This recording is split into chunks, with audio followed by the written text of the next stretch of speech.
근로자가 됩니다. 그렇지만 보통의 경우 업무 지시는 업무 관계상 상사로부터 발생하고 있습니다. 특히 프로젝트 형태로 조직 편성이 바뀌는 추세 속에서 업무 지시에 대한 책임 당사자가 가리기 쉽지 않은 상황으로 이 법안에서 이 책임 당사성을 고려할 때에 그 부분이 세련되게 고민돼야 할 것 같습니다. 그리고 두 번째로 스타트업과 같이 조직원 간 의사소통의 빈번한 밀도가 높은 업무 특성을 갖는 사업장의 적용 문제가 있습니다. 도리어 이 법률이 이 스타트업들의 의사소통에 있어서 장애가 되거나 때로는 결과적으로 불법을 야기시킬 수 있는 구조를 만들 수 있습니다. 세 번째로 유연 근무와 연동하여 공간과 시간의 유연함을 매개로 업무하는 근로자의 적용 문제가 있습니다. 특히 이 재택 업무를 하고 있는 근로자의 경우 사실 업무 시간의 경계를 스스로 만드는 것에 대한 어려움과 함께 업무 지시를 디지털 디바이스로 받고 업무가 관리되고 있기 때문에 그 경로 의존에 따라 묵시적으로 호출되기를 인정하고 있는 실정입니다. 그래서 법안의 어떤 섬세한 규정 마련을 통해 이 경계의 선명함을 만들어주는 작업도 이번 연결되지 않을 권리를 고려하면서 진행되길 바랍니다. 네 번째로 우리나라의 의사결정 특징인 상명하달식 조직 문화에서 세대 간 격차 문제가 이 제도 수용을 하는데 다른 견해를 만들 수 있습니다. 조직 내 세대 격차를 예상할 수 있는 최근 사례를 좀 말씀드려보면 최근 이제 산업연구원에서 이거를 연구를 했는데요. 연차휴가 사용 관련하여서 이 연차휴가 사용에 따른 이 연령별 응답을 보면 연차휴가를 사용하지 못하게 됐을 때 20대는 이직을 고려한다. 30대는 업무 능률이 저하된다 라고 응답합니다. 반면에 50대는 휴가 사용이 중요하지 않다라고 하는 응답을 보입니다. 이는 실무자급과 임원급의 입장 차이가 있음을 짐작하게 할 수 있습니다. 특히 50대 이상의 임원급의 경우 국가와 조직의 발전이 곧 자신의 발전과 연결된다고 인식하는 반면 20, 30대 실무자급의 경우 일은 자아의 발전의 일부로 여겨지고 있습니다. 그래서 보다 이 20, 30대 실무자급에서 연결되지 않을 권리 보장과 사생활 보호를 이해하는데 욕구가 더 많은 것으로 이 같은 조직 내에 이 실제 제도가 도입될 때에 발생할 수 있는 문화 격차는 어떻게 고려할 것인지 이 부분도 고려돼야 할 것 같습니다. 마지막으로 5인 미만의 소규모 사업장의 적용 문제가 있습니다. 많은 제도의 경우 특히 노동시간 관련한 제도에서도 이 5인 미만의 경우 예외를 많이 적용하고 있습니다. 그렇지만 이 한국 사회의 많은 소규모 업장에서 또 많은 노동자들이 일을 하고 있고 특히 이런 온라인 기반으로 하고 있는 스타트업이나 이런 영세 벤처들은 소규모로 출발하고 있기 때문에 그러한 부분에 있어서 예외들이 어떻게 고려되고 적용돼야 할지 고민이 좀 필요합니다. 이에 대하여 같이 좀 제언할 부분은 다음과 같습니다. 연결되지 않을 권리를 정책화할 때보다 태도 변화까지 고려한 제도 설계가 필요해 보입니다. 많은 경우 우리나라 제도의 명문화 수준은 소위 선진국과와 비견하여 떨어지지 않습니다. 다만 제도의 실효성이 낮은 이유를 꼽자면 어느 부분은 너무 선언적이어서 이행 유도가 안 되거나 문화적으로 이해의 격차가 너무 커서 인지적으로 수용이 어렵거나 해석의 여지가 많아 이 근로자나 어떤 수용자의 이 피로도를 높이는 경우가 많습니다. 그래서 이에 대해 좀 거친 제언을 해보면 권장형의 선언적 법조항보다 제도의 강한 실천 의지를 담는 법제도 마련이 좀 요구되고요. 그리고 처벌적 접근을 통해 불이행 시 벌금이나 구속과 같은 방식 이외에 사용하지 않는 것이 도리어 손해를 본다라고 하는 그래서 사용하게 될 경우 되려 보너스가 더 세게 주어지는 식의 이행 유도도 좀 고려될 필요가 있다고 봅니다. 이와 같은 방식으로 스웨덴의 부모 휴가 같은 경우가 있습니다. 이 스웨덴의 부모 휴가는 480일이 기준이고요. 그 중에서 90일은 엄마 아빠가 각각 의무적으로 사용해야 합니다. 각각 의무적으로 이 90일을 사용하지 않을 경우 480일 중 90일은 그냥 사라지게 되는 것입니다. 그래서 이 각각이 의무 사용 기간을 사용할 시에는 보너스로 10일의 휴가가 더 주어지도록 되어 있습니다. 이 부분에 대해서는 지난 그 6월에 있었던 토론회에서 스웨덴 부대사가 직접 이런 제도를 만드는 데 있어서 100년의 이 유사안 같은 제도를 실행하는데 실효성이 떨어지는 것에 대한 고민에서 출발하였고, 그래서 첫 번째로 제도를 세팅할 때 이 애티튜드를 어떻게 바꿔낼 거냐라고 하는 부분들을 중심에 놓고 이 제도를 다시 디자인했고, 그 이후로 되게 눈에 띄는 남성의 육아휴직이 높아졌다, 이런 이제 평가를 해 주었습니다. 그래서 그런 태도 변화가 같이 만들어질 수 있는 문화 배경을 같이 고려하는 접근이 좀 보다 강화되어야 할 것 같다라는 제언이고요. 그리고 근로계약 관계에서 업무 방식을 사용자와 근로자 간의 합의를 통해서 정하도록 되어 있습니다. 그러나 실질적으로 우리나라의 근로자 당사자가 근로계약 관계에서 명시되고 조정하고 확인해야 할 법리적 이해가 현실적으로 부족한 상황입니다. 이런 상황에서 사용자를 상대로 근로자가 고도의 협상력을 발휘할 수 있는 것이 아마도 제대로 훈련된 경험이 없기 때문에 이러한 부분들이 여러 정책과 함께 연계되는, 그러니까 이를테면 교육부랑 연계되어야 할 것을 제언하는 것이 좀 현재적인 상황에서는 무리일 수도 있겠지만, 좀 장기적인 관점에서 근로자가 실질적으로 자기 협상력으로 이 연결되지 않을 권리를 주장하는 것이 가능해 주려면 개별 근로자가 협상력을 가질 수 있는 이런 부분들도 종합적으로 좀 크게 그려졌으면 합니다.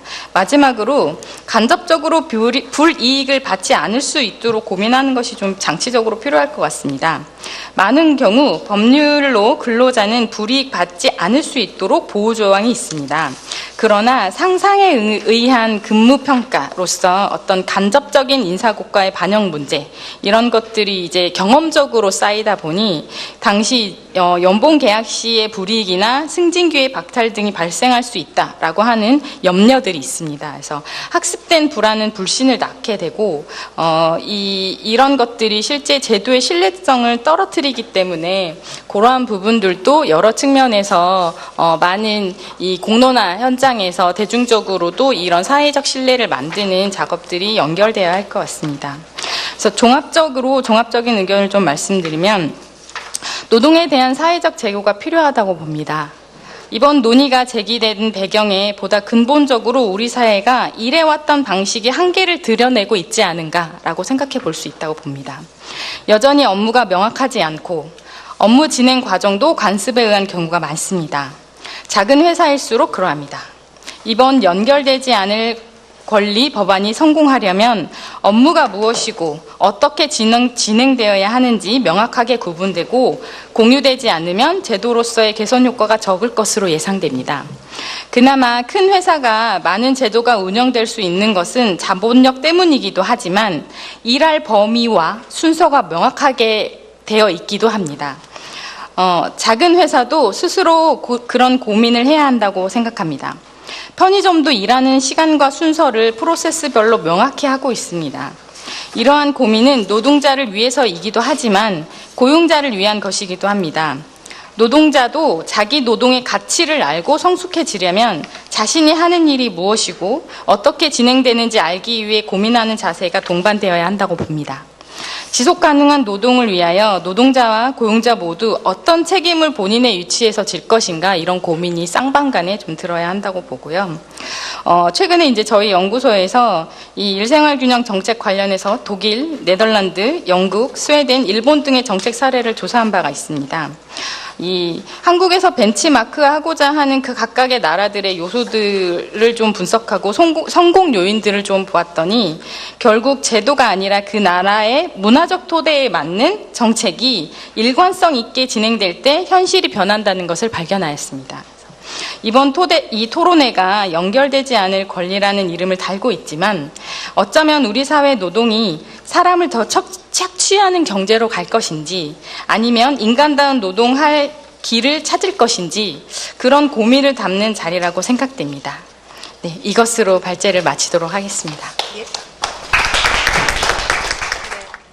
이제 여기에 그에 따라서 그동안 아까 뭐 보니까 한 두 개 정도의 법안이 이제 발의된 것 같은데 가장 최근에 이제 발의된 법안이 우리 이용호 의원님이 대표로 이제 하신 거죠. 여기서 이제 첫 번째는 연결되지 않은 권리, 이건 일종의 이제 하나의 이제 이 일종의 뭐라 그럴까, 이건 하나의 레토릭이죠. 이제 그러니까 어떤 강학적인 설명이고 실제 본문에서 이제 이렇게 직접 쓰기는 쉽지 않을 것 같아요. 어쨌든 업무 시간 종료 후에, 즉 퇴근 후에 다양한 어떤 전자기기로부터 근로자 기기에서 근로자와 연결되는 것을 차단시킴으로써 이제 근로자의 사적 생활 영역을 보호하겠다 하는 것이 이 법안의 주요 내용인 것 같습니다. 그러다 보니까 사용자 퇴근 후에는 사용자로부터 전화나 이메일, 문자 등 다양한 전자적 전송 매체를 통해서 업무 지시를 받지 않을 권리를 이제 법제화하자 하는 것이고, 이제 이것이 일종의 하나의 어떤 근로자의 사생활 보호 규정이다. 이제 우리 헌법에 모든 국민은 사생활을 보호받아야 될 권리가 있죠. 그죠? 사생활 침해 금지가 있는데, 실제로 이제 이게 사실 굉장히 법리적으로는 어려운 이슈입니다. 사용자가 이메일이나 전화를 했다고 해서 그것이 사생활 침해일까? 이건 사실 법적으로는 굉장히 이제 좀 아주 논쟁적인 그런 주제가 될 것 같아요. 그러니까 그렇다고 해서 전혀 사생활 침해가 아닐까? 이것도 아닌 것 같아요. 그죠? 그러니까 사생활 침해적 요소가 발생되는 부분도 있고, 굳이 그렇게까지 보기 어려운 부분도 있고, 사실 그거는 케이스 바이 케이스로 아주 그야말로 과학적 인사관리 목적으로 말이죠, 집요하게 퇴근했는데 계속 10분마다 계속 전화한다든지 카톡한다든지 이런 경우는 좀 아무래도 좀 침해의 소지가 있겠죠.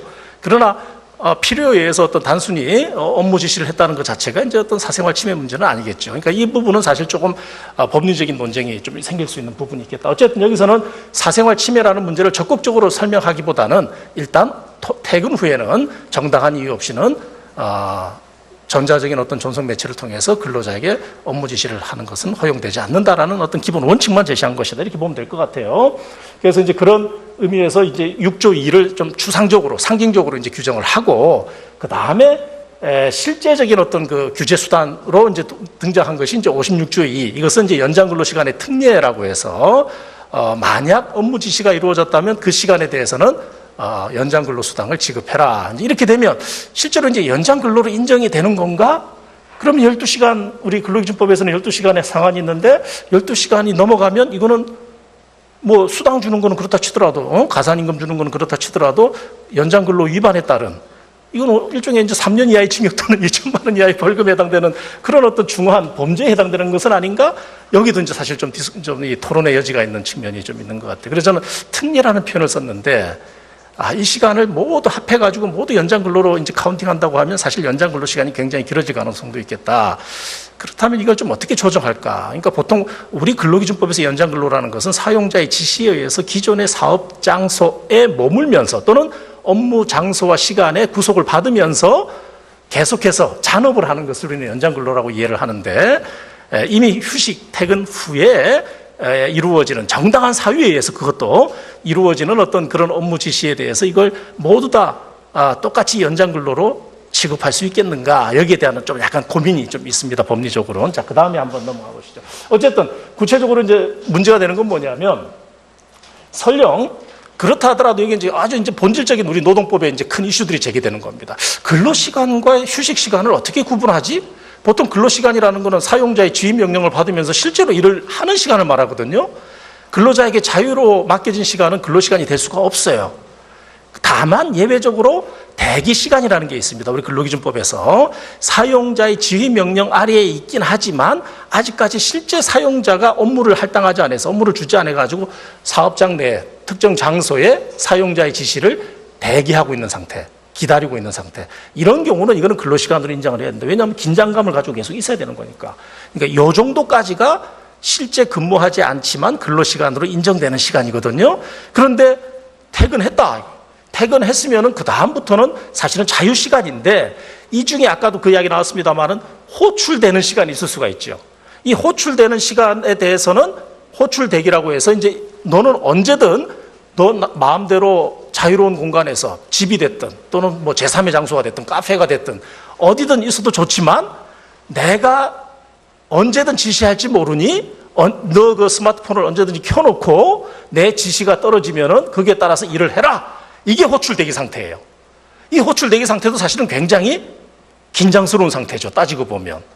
그러면 과연 지금 우리가 이야기하고자 하는 이 연결되지 않을 권리의 대상이 되는 휴식 시간 중에 연결되는 것, 이걸 호출 대기 상태로 볼 수 있겠느냐? 이거 사실 규범적으로 굉장히 어려운 조건입니다. 호출 대기라는 건 처음부터 아까 이야기했었습니다만 근로계약에서 언제부터 언제까지는 상시적으로 업무 지시가 하달될 수 있으니 집에 있더라도 이때는 나의 연락을 기다려라. 이게 호출 대기 상태입니다. 그러니까 이런 점에서 사실 이 근로시간으로 인정되기 위한 어떤 기본 전제, 개념, 여기에 사실 이 연결되지 않을 권리가 이게 어떻게 연계될까 하는 것이 이제 우리 노동법에서 갖고 있는 굉장히 큰 고민거리입니다. 전혀 새로운 문제 영역이라고 볼 수 있겠죠. 자, 넘어가 보시죠. 자, 그 다음에 실제로도 이제 문제가 되는 건 뭐냐면, 저 업무 지시를 받았다. 그래서 그 업무 지시가 만약에 정당한 사유에 의해서 이루어졌다면 가산임금을 지급해라 이건데, 실제로 근로가 어떻게, 언제, 어떻게, 얼마나 이루어졌는지 이걸 어떻게 입증하죠? 사용자 입장에서는 이거는 업무 지시가 아니라 단순히 협조다. 그리고 지금 안 해도 좋은데, 그냥 내일 아침에 출근할 때 이걸 좀 생각해봐가지고 오라라는 취지였지, 내가 그렇게 밤새 일할 줄은 몰랐다. 이걸 왜 지시라고 받아들였을까? 저 직원은? 뭐 이런 어떤 만약에 논쟁이 생기기 시작하면 이거 한도 끝도 없어요. 이거 입증을 누가 해야 되느냐 하면 근로자가 해야 되는 거거든. 사용자가 명확히 몇 시부터 몇 시까지 어떤 내용의 이메일을 나에게 어디로 답신을 보내라. 이렇게 구체적으로 지시해서 만약에 업무 지시가 이루어졌다면 이거는 입증이 될 수 있겠지만 그런 것이 아니라 야, 이것 좀 한번 나중에라도 확인해봐. 근데 부지런한 직원은 자신의 어떤 근면성을 과시하기 위해서 밤새 자기 책상에 앉아가지고 랩톱 앞에 앉아가지고 작업을 했다 이거예요. 이걸 어떻게 이제 연장 근로로 인정받을 거냐 이런 고민이 또 이제 있는 것이고 또 실제 그러다 보니까 실제로 그 업무에 소요되는 이 근로 시간을 어떻게 이제 책정할 것인가, 어떻게 이것을 갖다가 입증할 것인가, 뭐 이런 고민들이 문제가 되고 또 나중에 또 실제로 지금 논란이 되고 있습니다만 우리 사무직 근로자들 대부분 고정 OT들 많이 있잖아요. 이거죠. 포괄임금제. 그럼 이게 다 포괄임금제로 다 사실은 계산이 된 건데 뭘 또 추가로 달라고 그러느냐라고 또 이제 문제 제기가 또 이루어질 수 있겠죠. 이런 다양한 문제들이 발생할 수 있겠다. 한 번 더 또 넘어가 보시죠. 자, 실제로 퇴근 후에 퇴근하자마자 10분 뒤에 상사가 업무 관련 이메일을 좀 전달해달라. 야, 너 나 갈 때 왜 나한테 그 이메일 전달 안 해주고 갔어? 지금 집이라도 지금 서버 연결해가지고 빨리 이메일 좀 찾아서 나한테 좀 전해줘. 그래가지고 한 10분 정도 걸려서 했다. 이거 정당한 지시에 의한 연장 근로로 볼 수 있겠느냐라는 거예요. 이게 참 어려운 숙제죠. 극히 짧은 시간이 소요된 업무 활동을 근로로 인정할 것인가 말 것인가. 몇 분 정도 일을 해야 그 기준이 20분인가? 30분인가? 10분만 일해도 줘야 되는 건가?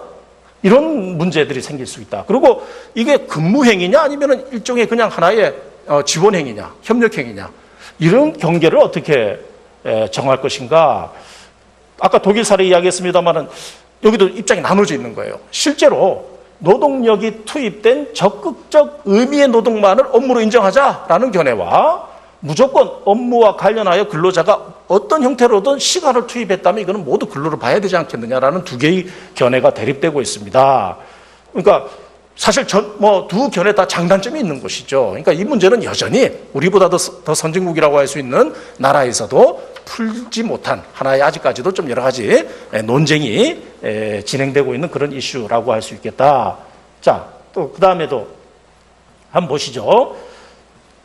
두 번째 이제 이 법안이 가지고 있는 또 하나 우리 고민해야 될 지점이죠. 이걸 어떻게 실효성을 확보할까? 단순히 이제 연장 근로 수당을 더 추가로 지급하라고 그러면 될까? 그거 가지고 우리 강행 규정 위반 문제를 해결하기는 쉽지 않을 거예요. 그죠? 제일 좋은 방법은 아마 벌칙을 강하게 부여하는 것이 아마 가장 효과적인 방법이 아닐까. 근데 문제는 퇴근 후에 정당한 사유 없이 직원에게 카톡 금지 규정을 위반했다고 처벌하는 것이 과연 타당한가? 사용자가 직원한테 카톡, 야, 업무와 관련해서 카톡 보냈다고 1년 이하의 징역, 벌칙 남용, 과잉 형벌. 안 그래도 지금 너무 이 벌칙 과잉의 시대다라고 이야기할 수 있는데 그런 하나하나가 모두 이 사용자에게 어떤 족쇄가 된다면 만약 이 업무 수행에 있어서의 어떤 이 효율성이라든가 생산성이라든가 이런 것들을 어떻게 담보할까? 굉장히 어려울 거예요. 그죠? 그러니까 이 벌칙이라는 것이 사실 굉장히 구체적인 인권 침해라든가 강행적인 어떤 사회 질서를 위반했다든가 이런 경우에 벌칙을 통해서 우리가 규제하려고 하는 것인데 단순히 어떤 계약관계, 고용관계에서 업무 지시를 갖다가 근로자가 원하지 않는 시간에 했다고 해가지고 벌칙을 부여하는 것은 쉽지 않을 것이다. 아마 그런 이유 때문에 이번 개정안에 벌칙에 대한 규정은 빠져 있는 것 같아요. 어쨌든 그렇지만 또 반대로 처벌 규정 없이 과연 이러한 어떤 연결 문제를 어떻게 효과적으로 제한할 수 있겠는가라는 고민이 또 같이 생긴다라는 것이고, 자, 또 반대로 한번 생각해 봅시다. 우리가 실시간 연결이라고 이야기하는 그러한 어떤 디지털 시대에 업무 시간이 늘어나는 단점이 있지만 반대로 시간, 장소에 관계없이 업무 처리가 가능하다는 점과 업무 처리 시간이 단축되는 효율성 측면도, 즉 장점의 측면이죠. 이런 측면들도 있을 텐데 이걸 어떻게 일률적으로 단점과 장점의 어떤 경계를 갖다 우리가 잡고 올 수 있을까? 이런 고민 때문에 사실 많은 나라가 디지털 혁명의 어떤 그 와중에 있습니다만 이러한 법안을 좀 더 적극적으로 이렇게 발의해가지고 구체화하지 못하는 이유가 바로 이런, 사실 이게 구체적으로 들어가면 굉장히 복잡한 이슈들이 많이 생기기 때문에 그런 것이 아니겠느냐, 그런 고민이 있는 것이죠. 또 실제로 아까도 이야기 나왔습니다만 업무 내용에 따라서 그러한 연결이 부득이하게, 불가피하게 우리하고 전혀 시차를 달리하는 외국과의 거래를 하는데 퇴근 시간, 이 업무 시간을 구별한다는 것이 사실 그게 무의미한 경우도 있지 않을까요?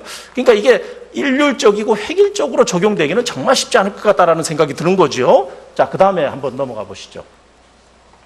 그 다음에 또한 이제 아까 조직 문화도 이야기 나왔습니다만 우리가 이제 전통적으로 사실 극복해야 될 조직 문화가 분명히 있죠. 아까 가부장적인 어떤 문화도 말씀하셨죠. 그리고 우리도 좀 더 합리적인 어떤 그 전통, 또 어떤 외국의 그런 개인주의적인 문화도 우리가 필요하다면 생산성 향상과 효율성 제고를 위해서 도입을 해야 되겠죠. 실제로 그런 노력들을 우리 기업들이 많이 한 것으로 보여집니다. 그럼에도 불구하고 여전히 우리 기업이 갖고 있는 공동체적인 어떤 또 이 기업 문화를 배제할 수가 없는 것이죠. 여전히 기업사의 주류적 문화는 공동체적인 인적 관리, 인적 자원 관리, HR 시스템이라는 게 있긴 있거든요. 그런 점에서 회사와 기업과 근로자의 어떤 장기적인 고용 관계를 추구하고 서로 상호 의존적 관계를 맺은 것도 어떻게 보면 우리 기업이 갖고 있는 또 서구가 갖지 못하는 또 하나의 장점일 수가 있는 것인데, 이런 것들을 사실 조직사회 속에서 또 적절하게 활용할 수 있는 방안이 있을 텐데 이걸 일률적으로 규제하는 것이 어떤 영향을 미칠 수 있을까 하는 점도 사실 기업으로서는 사실 굉장히 고민거리라고 볼 수 있겠다 하는 생각이 듭니다. 자, 다음 한번 넘어가 주시죠. 자, 이와 관련해서 이제 대표적으로 이제 두 개의 사례가 아까도 이제 제시되었고 그랬는데, 독일에서는 사실 아까 약간 이건 팩트가 좀 다릅니다만 12년 13년에 독일 금속노조가 주도해가지고 연결되지 않을 권리를 좀 입법화하는 안을 제시를 했어요. 안을 제시했는데 독일 정부는 아직까지 이것을 구체적으로 이렇게 입법화하는데 반대를 하고 있습니다. 아직 그래서 실현되지 않은 지금 입법입니다. 왜냐하면 독일 지금 총선 중이잖아요, 그죠? 메르켈 총리가 지금 이번에도 사선에 연임할 가능성이 높은데 독일 메르켈 총리가 이와 관련해서 인터뷰를 한 게 있습니다. 어떻게 인터뷰를 했냐면 그동안 이 굉장히 기업에 대해서 상당히 규제 중심으로 이제 이 규제를 많이 해왔는데 이것까지 규제가 들어가면 도저히 우리 독일 기업들은 견뎌내기 어려울 것 같다 해서 자기 임기 중에는 못하겠다, 이제 이런 인터뷰를 한 적은 있는 것 같습니다. 그만큼 이게 미칠 어떤 이 파급 효과가 상당히 크다는 걸 암시하고 있는 것이죠. 그런 이유로 이 독일에서는 이 안티 스트레스법이 아직까지는 계류 중에 있다. 아직까지는 아마 다음 정부에서는 어떻게 될지 모르겠습니다만, 근데 이제 이것과 관련해서 이제 핵심은 뭐냐면 이 만약에 휴식 시간 중에 연결됨으로써 발생한 어떤 여러 가지 어떤 피로도, 근로자의 어떤 이 건강을 위해서 어떤 보상을 해줄 것이냐, 휴가를 좀 더 추가로 준다든지 보상 휴일을 좀 준다든지 이런 쪽에 초점을 맞추어서 근로자의 건강에 초점을 맞춘 어떤 방안들이 거기에 들어가 있습니다. 그 다음에 제일 유명한 건 사실은 프랑스 법안이죠. 프랑스 법안 같은 경우는 이미 이제 시행이 들어갔는데 프랑스 법안의 핵심은 이겁니다. 50인 이상의 사업장, 50인 이하는 적용되지 않습니다. 50인 이상의 사업장에 대해서 단체 협약으로 또는 노조가 없는 곳에서는 기업협정, 노사협정, 노사대표, 근로자대표하고 협정을 체결해서 구체적으로 연결되지 않은 권리의 실행 방안을 규정해라. 누가? 당사자가. 그래서 어떤 경우에 연결될 수 있고 어떤 경우에는 연결되지 않아야 되고, 만약 연결되지 않아야 될 때 연결되었다면 어떤 보상을 해줘야 되는지, 누가 구체적으로 여기에 적용되는 것인지, 누구는 적용 제외인지, 이거는 결국 기업 내에서 노사가 결정할 문제다라고. 다만 50인 이상 사업장은 의무적으로 노사협정이나 단체협약에서 이걸 반드시 넣어라 이거예요. 넣지 않으면 위반이다 이거죠. 그러니까 결국 책임은 누구한테 가는 겁니까? 노사 모두에게 가는 겁니다. 이게 이제 프랑스 법의 특징입니다. 자, 여기서 우리가 뭘 추단할 수 있을까? 그 다음 이제 넘어가 보시면, 구체적으로 이제 아까 이야기했지만 전통적으로 대기시간, 호출대기 이런 개념이 이제 지금까지 우리 노동법의 핵심 개념이었어요. 근데 이것 가지고는 지금 이 이슈, 이 테마를 다루기가 쉽지 않다라는 한계가 드러납니다. 그 다음 페이지 보시면은 그래서 요즘에 나오는 새로운 개념이 업무와 관련된 확대된 연결 가능성 이렇게 이제 코테이션 해가지고 이런 표현들을 많이 씁니다. 이게 제3의 영역으로 이제 인정을 하자. 자유시간이고 이건 호출대기도 아니고 대기시간도 아닌데 그렇지만 사용자가 부득이하게 근로자와 연결해서 근로자에게 연결해가지고 업무 지시를 내릴 수밖에 없다면 적어도 이 시간에 대해서는 근로시간으로 인정을 해주는 하나의 예외를 인정하자라는 것이죠. 그래서 이제 이것이 이제 문제인데 다만 이 경우에도 아까 이야기한 것처럼 아주 경미한 업무 수행을 위해서 극히 일부 휴식 시간이 중단된 경우 이걸 어떻게 할 것이냐. 아까 직장 동료나 상사로부터 업무 관련 전화로 몇 분간 통화했다. 이메일 11시에 자신의 이메일을 체크하고 몇 문장 짧게 작성해서 송부했다. 자, 여기서 핵심 뭐냐면 우리 규범적으로 이런 겁니다. 이런 정도의 중단이 휴식의 중단이 과연 휴식 전체의 중단으로 인정될 수 있는 정도냐. 휴식이 파괴되었느냐. 내 휴식이 도둑질됐느냐. 내 휴식이 좌절되었느냐. 이게 기준이라는 거예요. 그 일을 위해서 내가 집중해야 했고 또 내가 지금 가족들과 시간을 보내는데 이 가족들과의 시간이 중대하게 지금 말하자면 포기되어야 하고 뭐 등등 있죠. 그죠? 이런 맥락에서 휴식의 중단으로 볼 수 있을 정도의 객관적인 어떤 기준, 어떤 객관적 요소 이런 것들을 가지고 이제 이걸 근무로 봐야 되는 것이 아니냐라는 것이 지금까지 이제 학문적인 어떤 논의 내용인데 이와 관련해서 독일에서 최근에 제시된 안이 뭐냐 하면 최소 20분이라는 기준을 제시한 바가 있습니다. 독일의 학자와 전문가 그룹에서는 20분 이상 업무에 투입된다고 하면 이거는 휴식의 중단으로 볼 가능성이 있다라고 이제 제안을 한 적이 있습니다. 우리가 볼 때는 이것도 사실은 굉장히 짧은 시간으로 보이지만 혼자 컴퓨터 앞에 앉아가지고 서칭하고 그리고 메일을 쓰고 하는데 20분이라는 건 상당히 긴 시간이 될 수가 있겠죠. 그런 의미에서 우리도 한번 이런 부분에서 어떤 기준을 제시해 볼 노력을 해야 되지 않겠는가. 그렇지만 어쨌든 어떤 상황이 근로시간에 해당하느냐? 이거는 케이스 바이 케이스로 구체적인 사안에 따라서 판단해야 될 문제지 선험적으로 미리 어떤 일률적이고 획일적인 어떤 기준을 제시해 놓고 판단하는 것은 정말 어렵다.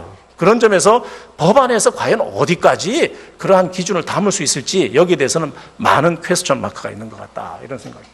자, 그 다음 보시면 자, 또 하나 이제 우리가 한번 생각해 봐야 될 것이 뭐든지 한편으로는 장점, 다른 한편으로는 단점. 항상 이것이 서로 공존하지요. 그래서 사실 디지털화가 가져온 자유의 확대라는 것도 우리가 무시할 수는 없습니다. 특히 젊은 부모 입장에서는 만약 이런 식으로 문화가 확대된다면 예를 들어서 4시 정도 되면 아이들이 학교에 파거나 어린이집에서 파거나 그죠? 그럴 때 일찍 퇴근해가지고 일반 근무 시간 중에 퇴근해서 아이를 케어하고 그 다음에 아이한테 투자한 시간이 끝난 다음에 한 8시부터 비로소 자기의 자유시간을 가질 수 있을 때에 업무를 갖다가 하지 못한 업무를 집에서 계속 수행할 수가 있다면 회사에서 6시간 있다가 일찍 퇴근하고 집에 와서 한 8시에서 10시 또는 9시에서 11시까지 2시간을 추가로 일할 수가 있다면 그게 가능한 이유는 사실은 디지털, 모바일 기기가 있기 때문에 가능한 거잖아요. 그죠? 그러니까 우리가 이러한 것들을 연결되지 집에 있는데 휴식 중에 연결했다 이런 차원으로 볼 문제는 아니지 않겠느냐. 그러니까 다양한 형성 가능성이 있을 수 있겠다. 이러한 다양한 형성 가능성을 우리가 고려하면서 또 우리 젊은 사람들은 또 모바일 기기 가지고 다니면 사실 어떻게 보면 기업에 대한 정보라든가 직장 동료에 대한 정보를 굉장히 효과적으로 얻을 수 있는 장점이 있지요. 그래서 아마 본인들이 원해서 켜두고 있을 경우도 굉장히 있을 거예요. 그죠? 왜? 여러 가지 메시지를 받으려고. 그러니까 이런 것들을 모두 일률적으로 차단해라, 꺼라. 이렇게 이야기하는 것은 실제 이해관계하고 맞지 않을 가능성도 있다는 것입니다. 그런 측면에서 이러한 모바일이 가지고 있는 장점을 감안하되 여기서 중요한 것은 근로자가 의도하지 않은 업무를 지시받는 것. 이게 이제 중요한 거 아니겠어요? 그죠? 원하지 않는 업무 지시를 받는 것. 이거는 역시 그럼 원하지 않는다라는 것은 적어도 근로자 입장에서는 주관적인 판단이 아니라 객관적으로 나는 이미 오늘 나의 일을 회사에서 다 했기 때문에 더 이상 지시를 받을 이유가 없다라든지 그죠? 뭔가 객관적인 기준을 가지고 평가해야 할 수밖에 없지 않겠느냐라는 겁니다. 하여튼 그런 점에서 어쨌든 근로자한테도 장점과 단점이 공존할 것이고 마찬가지로 사용자로서도 업무의 효율성 측면이나 여러 가지 장점이 있는 반면에 아까 이야기한 대로 근로자에게 계속 심리적, 정신적인 어떤 부담을 가함으로써 결과적으로 업무상 질병을 발생시켜서 장기적으로 보면, 중장기적으로 보면 오히려 업무 효율성을 저해시키는 그러한 어떤 단점도 사용자는 반드시 생각을 해야 된다. 이 장점과 단점을 어떻게 조화시킬까? 저는 답은 하나라고 생각합니다. 그 다음에 한번 보시면은, 자, 그와 관련해서 저는 우선 첫 번째, 벌칙과 관련해가지고는 아까 말씀드린 것처럼 사생활 침해가 객관적으로 발생한다면 벌칙이 적용돼야 되겠죠. 왜? 사생활 침해는 헌법상 보장되는 기본권의 하나니까, 사실 국민의 사생활이라고 하는 것은. 그런데 과연 업무 지시를 했다는 것이 사생활 침해냐? 이거는 굉장히 어려운 과제입니다. 숙제입니다. 그런 것 때문에 여기에 대한 구성 요건, 즉 사생활 침해의 어떤 요건들을 어떻게 구체화할 것이냐는 것이 앞으로 남은 과제일 거라는 생각이 들어요. 그 다음에 두 번째, 56조 2와 관련해가지고 아까 이야기했지만은 어느 정도 사용자가 또는 상사가 자기 책임 라인에 있는 상사가 어느 정도 수준의 업무 지시를 해야 이것을 연장 근로로 인정해 줄 거냐, 휴식 시간 중에. 거기에 대한 기준을 만들어내는 것. 아마 이거는 고용부가 고민해야 될 어떤 그 기준점이라는 생각이 되는데, 제가 생각할 때 가장 바람직한 문제는 근로자 대표와 사용자가 업무 시간 외의 연결 가능성에 대한 요건과 범위를 구체적으로 정하도록 위임하는 것이다. 이 프랑스 모델입니다, 이것이. 우리는 프랑스가 굉장히 강한 규제를 한 것처럼 보이지만 사실은 굉장히 자율적인 모델을 제시한 거예요. 그러니까 그런 점에서 원칙은 정하되 다만 근로자 대표와 사용자가 서면으로 합의한 경우, 그때 서면으로 합의할 사항을 적시해 주는 케이스 있잖아요. 우리가 보통 입법할 때 어떤 다음 각호의 경우에 필요적으로 서면 합의해야 될 항목들을 적시해 줌으로써 그 부분에 대해서 합의가 이루어지지 않은 상태에서는 사용자는 연락해서는 안 되는 거고, 업무 시간 외에. 그리고 사용자가 정말 업무상 필요하다면 적극적으로 근로자 대표 합의해서 어떤 기준을 정하겠죠. 그렇게 해서 문제를 풀어나가는 것이 필요하지 않겠는가. 그래서 직원들은 휴식에 대한 수요가 있을 것이고 기업은 업무에 대한 수요가 있을 텐데 이것을 어떻게 조화시킬 거냐, 그리고 업무 활동에 대한 보상 조치를 어떻게 하는 것이 가장 효과적일 것인가, 이런 것들이 사실은 노사가 가장 적절하게, 그리고 근로자 입장에서도 어떤 그 기준이 자신의 어떤 이해관계를 반영해서 이루어진다면은 가장 수용도가 높지 않겠느냐. 그런 의미에서 그 다음 페이지 보시면은 만약 서면 합의를 한다면은 제가 볼 때 이런 게 같더라고요. 나이, 연령이나 근속기간에 따라서도 사실은 이 연결 부분에 대해서 서로 이해관계가 달라요. 이 실태 조사를 한 거 보니까 젊은 사람들은 12%만 부정적으로 보고 있는 반면에 50세 이상은 뭐 3분의 1 이상이 부정적으로 보고 있다. 그러니까 젊은 세대들은 오히려 연결에 대해서 그다지 큰 부정적인 어떤 생각을 하고 있지 않은 측면들이 있다는 것이죠. 따라서 아까 이야기한 것처럼 그러한 점들을 종합적으로 고려해서 근로자 대표나 노동조합하고 사용자가 합의해서 구체적 규제 방안을 마련하는데, 중요한 것은 연결 중 또는 연결 후에 일정한 규칙적인 휴식, 그리고 부여하고 또 휴가 중에 명확히 연결이 차단된 시간의 구간을 준다든지, 그리고 사용자는 일반적 업무에 대해서는 정규 근로시간 내에 수행할 수 있도록 사업 내부적인 작업 공정을 정비하고, 직원들이 출근하지 않은 상태에서는 실제로 해당 직원의 업무를 대체할 수 있는 그러한 어떤 규정들을 두고, 업무 시간 외의 접촉이나 연결은 최소 침해 원칙에 따라 이루어져야 한다는 점을 명확히 하고, 또 설령 접촉이나 연결을 하더라도 그것이 이루어져서는 안 되는 시간대, 예를 들어 새벽 12시부터 새벽 4시까지는 접촉하지 마라. 아니, 자고 있는데 전화해가지고 하라는 건 그건 정말 안 되는 거죠. 그러니까 그런 시간대를 좀 적시하고, 필요한 경우에 과연 어떤 직원이, 사용자가 어떤 직원을 연결의 어떤 컨택 포인트로 삼아야 될 것인지, 이런 것들은 부서 내에 예를 들어서 우리가 옛날 당직 이런 제도가 있었듯이 그렇게 뭔가 규정을 두고 순번을 정해서 운영을 하면 어떨까.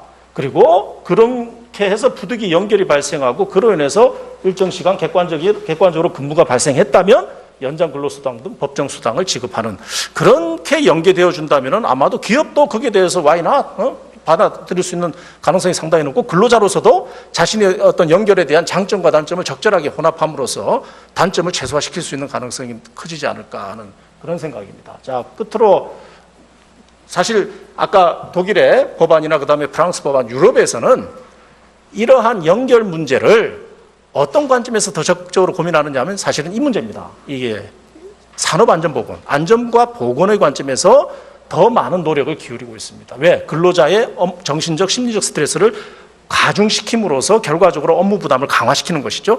그게 업무상 질병과 연계될 가능성이 있다는 점을 우려하고 있는 것이죠. 그것 때문에 실제로 유럽에서는 위험성 평가 제도, 이게 이제 자율적인 위험성 평가입니다만 우리나라에서는 최근에 도입이 됐어요. 이러한 위험성 평가 제도를 통해서 기업들이 스스로 위험 요인이 무엇인지, 그리고 거기에 대한 대응 조치가 무엇인지를 스스로 찾아내서 그것을 구체화시키도록 하는 의무를 부과하는 그런 방향으로 유럽 각국에서는 조치들을 상당히 많이 발전시키고 있다. 우리도 함께 고민할 문제는 바로 이러한 이슈가 아니겠느냐, 그런 생각이 듭니다. 맺은 말은 이걸 전부 다 전체적으로 종합한 내용입니다. 너무 오래 제가 발표를 한 것 같습니다. 죄송합니다. 예. 것에 대한 고민에서 출발하였고, 그래서 첫 번째로 제도를 세팅할 때 이 애티튜드를 어떻게 바꿔낼 거냐라고 하는 부분들을 중심에 놓고 이 제도를 다시 디자인했고, 그 이후로 되게 눈에 띄는 남성의 육아휴직이 높아졌다, 이런 이제 평가를 해 주었습니다. 그래서 그런 태도 변화가 같이 만들어질 수 있는 문화 배경을 같이 고려하는 접근이 좀 보다 강화되어야 할 것 같다라는 제언이고요. 그리고 근로계약 관계에서 업무 방식을 사용자와 근로자 간의 합의를 통해서 정하도록 되어 있습니다.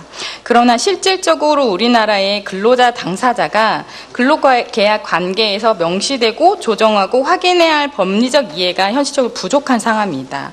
이런 상황에서 사용자를 상대로 근로자가 고도의 협상력을 발휘할 수 있는 것이 아마도 제대로 훈련된 경험이 없기 때문에 이러한 부분들이 여러 정책과 함께 연계되는, 그러니까 이를테면 교육부랑 연계되어야 할 것을 제언하는 것이 좀 현재적인 상황에서는 무리일 수도 있겠지만, 좀 장기적인 관점에서 근로자가 실질적으로 자기 협상력으로 이 연결되지 않을 권리를 주장하는 것이 가능해 주려면 개별 근로자가 협상력을 가질 수 있는 이런 부분들도 종합적으로 좀 크게 그려졌으면 합니다. 마지막으로 간접적으로 불이익을 받지 않을 수 있도록 고민하는 것이 좀 장치적으로 필요할 것 같습니다. 많은 경우 법률로 근로자는 불이익 받지 않을 수 있도록 보호 조항이 있습니다. 그러나 상상에 의한 근무 평가로서 어떤 간접적인 인사고과의 반영 문제, 이런 것들이 이제 경험적으로 쌓이다 보니 당시 연봉 계약 시의 불이익이나 승진 기회 박탈 등이 발생할 수 있다라고 하는 염려들이 있습니다. 그래서 학습된 불안은 불신을 낳게 되고 이런 것들이 실제 제도의 신뢰성을 떨어뜨리기 때문에 그러한 부분들도 여러 측면에서 많은 이 공론화 현장에서 대중적으로도 이런 사회적 신뢰를 만드는 작업들이 연결되어야 할 것 같습니다. 그래서 종합적인 의견을 좀 말씀드리면, 노동에 대한 사회적 제고가 필요하다고 봅니다. 이번 논의가 제기된 배경에 보다 근본적으로 우리 사회가 일해왔던 방식이 한계를 드러내고 있지 않은가라고 생각해 볼 수 있다고 봅니다.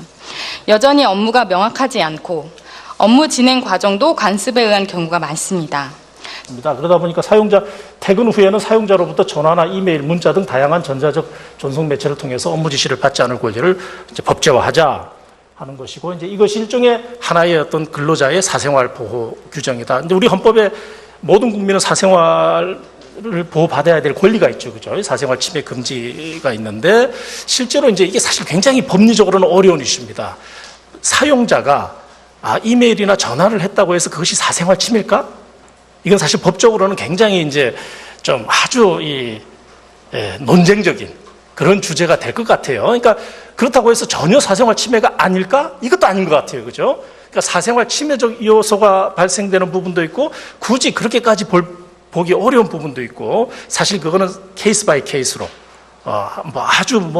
그야말로 과학적 인사관리 목적으로 말이죠, 집요하게 퇴근했는데 계속 10분마다 계속 전화한다든지 카톡한다든지 이런 경우는 좀 아무래도 좀 침해의 소지가 있겠죠.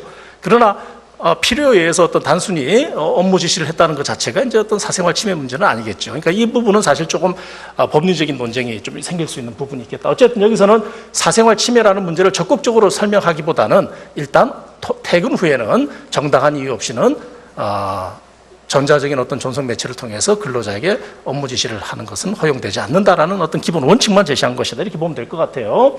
그래서 이제 그런 의미에서 이제 6조 2를 좀 추상적으로, 상징적으로 이제 규정을 하고, 그 다음에 실제적인 어떤 그 규제 수단으로 이제 등장한 것이 이제 56조 2. 이것은 이제 연장 근로 시간의 특례라고 해서 만약 업무 지시가 이루어졌다면 그 시간에 대해서는 연장 근로 수당을 지급해라. 이렇게 되면 실제로 이제 연장 근로로 인정이 되는 건가?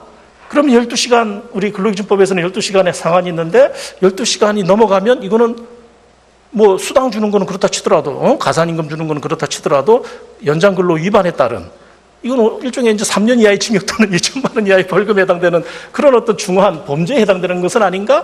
여기도 이제 사실 좀 이 토론의 여지가 있는 측면이 좀 있는 것 같아요. 그래서 저는 특례라는 표현을 썼는데, 이 시간을 모두 합해가지고 모두 연장근로로 이제 카운팅한다고 하면 사실 연장근로 시간이 굉장히 길어질 가능성도 있겠다. 그렇다면 이걸 좀 어떻게 조정할까? 그러니까 보통 우리 근로기준법에서 연장근로라는 것은 사용자의 지시에 의해서 기존의 사업 장소에 머물면서 또는 업무 장소와 시간에 구속을 받으면서 계속해서 근로자가 됩니다. 그렇지만 보통의 경우 업무 지시는 업무 관계상 상사로부터 발생하고 있습니다. 특히 프로젝트 형태로 조직 편성이 바뀌는 추세 속에서 업무 지시에 대한 책임 당사자가 가리기 쉽지 않은 상황으로 이 법안에서 이 책임 당사성을 고려할 때에 그 부분이 세련되게 고민돼야 할 것 같습니다. 그리고 두 번째로 스타트업과 같이 조직원 간 의사소통의 빈번한 밀도가 높은 업무 특성을 갖는 사업장의 적용 문제가 있습니다. 도리어 이 법률이 이 스타트업들의 의사소통에 있어서 장애가 되거나 때로는 결과적으로 불법을 야기시킬 수 있는 구조를 만들 수 있습니다. 세 번째로 유연 근무와 연동하여 공간과 시간의 유연함을 매개로 업무하는 근로자의 적용 문제가 있습니다. 특히 이 재택 업무를 하고 있는 근로자의 경우 사실 업무 시간의 경계를 스스로 만드는 것에 대한 어려움과 함께 업무 지시를 디지털 디바이스로 받고 업무가 관리되고 있기 때문에 그 경로 의존에 따라 묵시적으로 호출되기를 인정하고 있는 실정입니다. 그래서 법안의 어떤 섬세한 규정 마련을 통해 이 경계의 선명함을 만들어주는 작업도 이번 연결되지 않을 권리를 고려하면서 진행되길 바랍니다. 네 번째로 우리나라의 의사결정 특징인 상명하달식 조직 문화에서 세대 간 격차 문제가 이 제도 수용을 하는데 다른 견해를 만들 수 있습니다. 조직 내 세대 격차를 예상할 수 있는 최근 사례를 좀 말씀드려보면 최근 이제 산업연구원에서 이거를 연구를 했는데요. 연차휴가 사용 관련하여서 이 연차휴가 사용에 따른 이 연령별 응답을 보면 연차휴가를 사용하지 못하게 됐을 때 20대는 이직을 고려한다. 30대는 업무 능률이 저하된다 라고 응답합니다. 반면에 50대는 휴가 사용이 중요하지 않다라고 하는 응답을 보입니다. 이는 실무자급과 임원급의 입장 차이가 있음을 짐작하게 할 수 있습니다. 특히 50대 이상의 임원급의 경우 국가와 조직의 발전이 곧 자신의 발전과 연결된다고 인식하는 반면 20, 30대 실무자급의 경우 일은 자아의 발전의 일부로 여겨지고 있습니다. 그래서 보다 이 20, 30대 실무자급에서 연결되지 않을 권리 보장과 사생활 보호를 이해하는데 욕구가 더 많은 것으로 이 같은 조직 내의 이 실제 제도가 작은 회사일수록 그러합니다. 이번 연결되지 않을 권리 법안이 성공하려면 업무가 무엇이고 어떻게 진행되어야 하는지 명확하게 구분되고 공유되지 않으면 제도로서의 개선 효과가 적을 것으로 예상됩니다. 그나마 큰 회사가 많은 제도가 운영될 수 있는 것은 자본력 때문이기도 하지만 일할 범위와 순서가 명확하게 되어 있기도 합니다. 작은 회사도 스스로 그런 고민을 해야 한다고 생각합니다. 편의점도 일하는 시간과 순서를 프로세스별로 명확히 하고 있습니다. 이러한 고민은 노동자를 위해서이기도 하지만 고용자를 위한 것이기도 합니다. 노동자도 자기 노동의 가치를 알고 성숙해지려면 자신이 하는 일이 무엇이고 어떻게 진행되는지 알기 위해 고민하는 자세가 동반되어야 한다고 봅니다. 지속 가능한 노동을 위하여 노동자와 고용자 모두 어떤 책임을 본인의 위치에서 질 것인가 이런 고민이 쌍방간에 좀 들어야 한다고 보고요. 최근에 이제 저희 연구소에서 이 일생활균형 정책 관련해서 독일, 네덜란드, 영국, 스웨덴, 일본 등의 정책 사례를 조사한 바가 있습니다.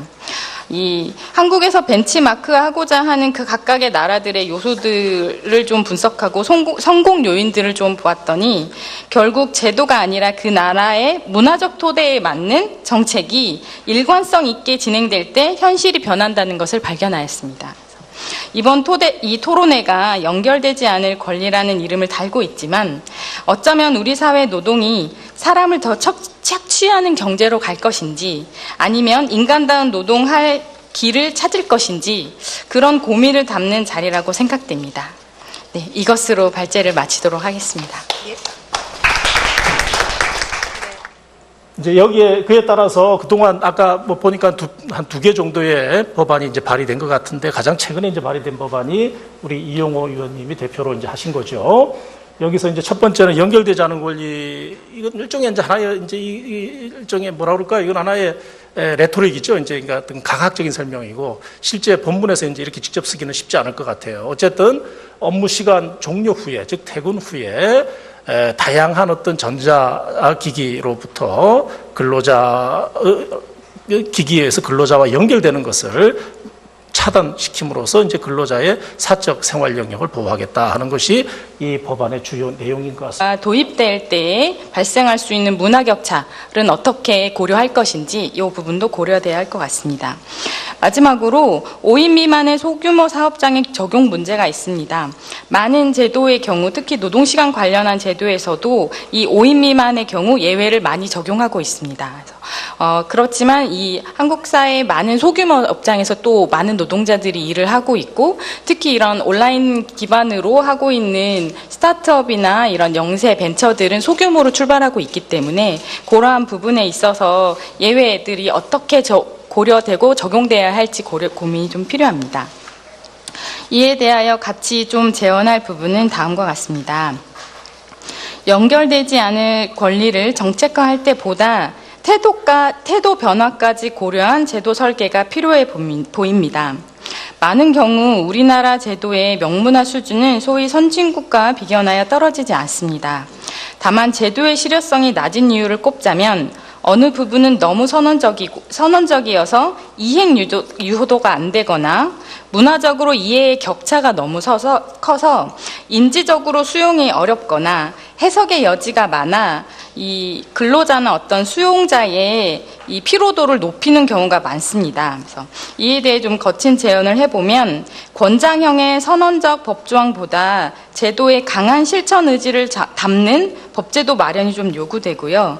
그리고 처벌적 접근을 통해 불이행 시 벌금이나 구속과 같은 방식 이외에 사용하지 않는 것이 도리어 손해를 본다라고 하는, 그래서 사용하게 될 경우 되려 보너스가 더 세게 주어지는 식의 이행 유도도 좀 고려될 필요가 있다고 봅니다. 이와 같은 방식으로 스웨덴의 부모 휴가 같은 경우가 있습니다. 이 스웨덴의 부모 휴가는 480일이 기준이고요. 그 중에서 90일은 엄마 아빠가 각각 의무적으로 사용해야 합니다. 각각 의무적으로 이 90일을 사용하지 않을 경우 480일 중 90일은 그냥 사라지게 되는 것입니다. 그래서 이 각각이 의무 사용 기간을 사용할 시에는 보너스로 10일의 휴가가 더 주어지도록 되어 있습니다. 이 부분에 대해서는 지난 6월에 있었던 토론회에서 스웨덴 부대사가 직접 이런 제도를 만드는 데 있어서 100년의 이 유사한 같은 제도를 실행하는데 실효성이 떨어지는